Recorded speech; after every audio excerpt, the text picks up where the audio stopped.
సంగారెడ్డి పట్టణం Pothireddipalli housing board phase 2 Sunday మార్కెట్లో భక్తుల కొంగు బంగారమై కొలువై ఉన్న శ్రీ రేణుకా ఎల్లమ్మ తల్లి ఆలయ వార్షికోత్సవ పూజలు ఘనంగా జరిగాయి.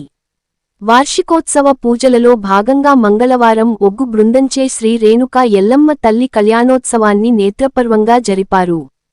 తదుపరి అమ్మవారికి నూతన వస్త్రాలు, గాజులు, సౌభాగ్య ద్రవ్యాలు, ఒడి బియ్యాన్ని సమర్పించిన మహిళలు తమ ముత్తైదు సౌభాగ్యాన్ని చల్లగా చూడమ్మా అంటూ శ్రీ రేణుకా ఎల్లమ్మ తల్లిని మొక్కుకున్నారు. ముందుగా పోతిరెడ్డిపల్లి గ్రామం నుండి డోలు చప్పుళ్ళు, అడుగడుగున భక్తుల నీటి సాకల నడుమ శ్రీ రేణుకా ఎల్లమ్మ తల్లిని ఎదుర్కొని వచ్చారు. అత్యంత వైభవంగా జరిగిన అమ్మవారి కళ్యాణం అనంతరం అమ్మవారి మహాప్రసాదంగా అన్న సమర్పణ చేశారు. ఈ సందర్భంగా ఆలయ నిర్వహణ కమిటీ అధ్యక్షులు కోనపురం ఆంజనేయులు గౌడ్ మాట్లాడుతూ, 3వ తేదీ గురువారం రోజున పోతిరెడ్డిపల్లి గ్రామం నుండి డప్పు చప్పుళ్ళు, డోలు మోతలు, పోతురాజుల విన్యాసాలు, శివసత్తుల పూనకాలు, అడుగడుగున భక్తుల నీటి సాకల నడుమ శ్రీ రేణుకా ఎల్లమ్మ అమ్మవారికి బోనాల ఊరేగింపు ఉంటుందని చెప్పారు. ఎంతో వైభవంగా జరిగే శ్రీ రేణుకా ఎల్లమ్మ తల్లి ఆలయ వార్షికోత్సవాలలో పెద్ద సంఖ్యలో భక్తులు పాల్గొని అమ్మవారిని దర్శించుకొని తరించాలని కోరారు. అమ్మవారి మహా ప్రసాదంగా అన్న సమర్పణ ఉంటుందని ఆయన అన్నారు.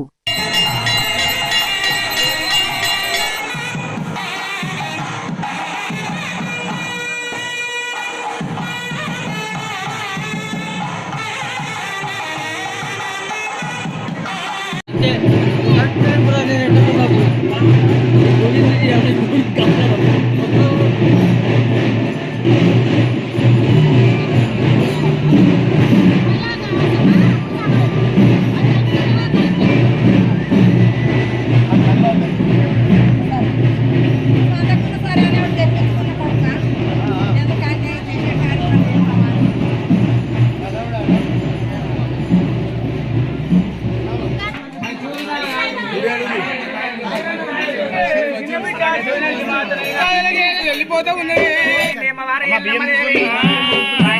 లోపల దీవెనాలు పెట్టి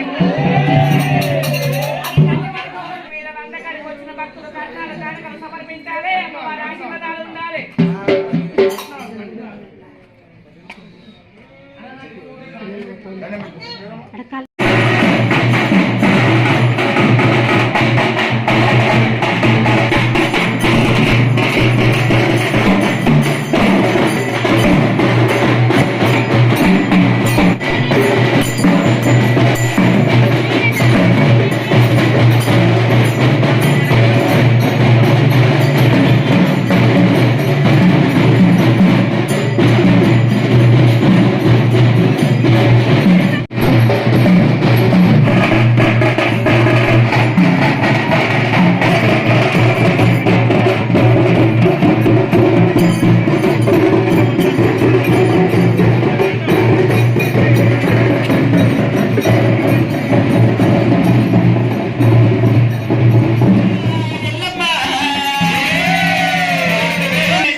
అంటే సేఫ్ పెట్టిండు అన్న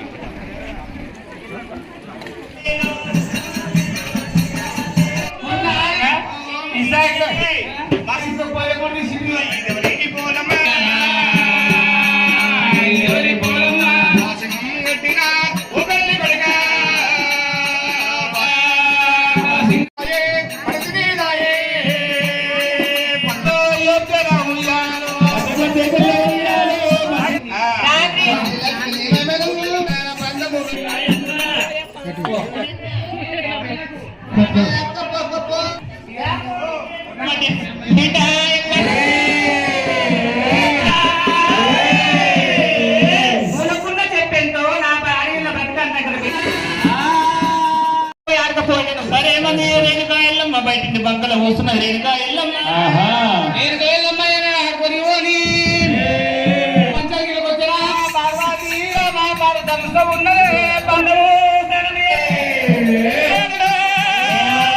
రామ రామ రామ రామ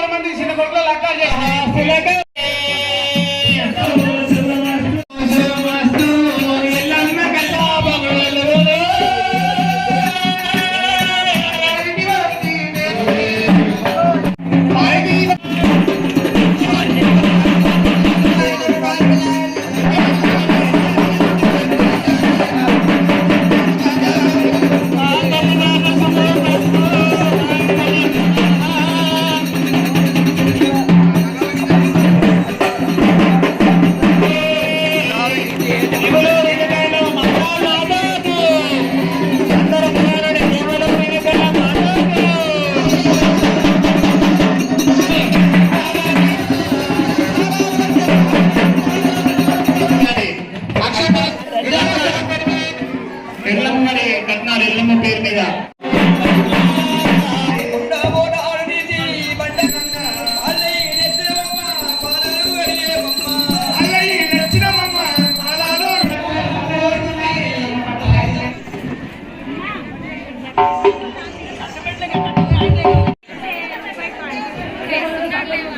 రంగారెడ్డి పోతిరెడ్డిపల్లి రేణుకా ఎల్లమ్మ తల్లి దేవాలయం వార్షికోత్సవం సందర్భంగా గత 2 రోజులుగా జరిగినటువంటి కార్యక్రమాలు విజయవంతంగా చేయడం జరిగింది. ఈరోజు కూడా అమ్మవారిని మన పోతిరెడ్డిపల్లి గ్రామం నుంచి లందలో నుంచి ఇక్కడ ఎదుర్కొని కళ్యాణంలోకి తీసుకొచ్చి ఇక్కడ కళ్యాణం నిర్వహించడం జరిగింది. రేపటి కార్యక్రమంలో భాగంగా రేపు బోనాల ఉత్సవాలు పోతిరెడ్డిపల్లి విలేజ్ గ్రామం నుండి ఇక్కడ వరకు తీసుకురావడం జరుగుతుంది. కాబట్టి భారీ ఎత్తున భక్తులు హాజరు కాగలరని కోరుతున్నాం. అదేవిధంగా అన్న ప్రసాదం వితరణ కార్యక్రమం ఉంటుంది. అందరూ కూడా అమ్మవారి కృపకు పాత్రులు కాగలరని కోరుచున్నాం.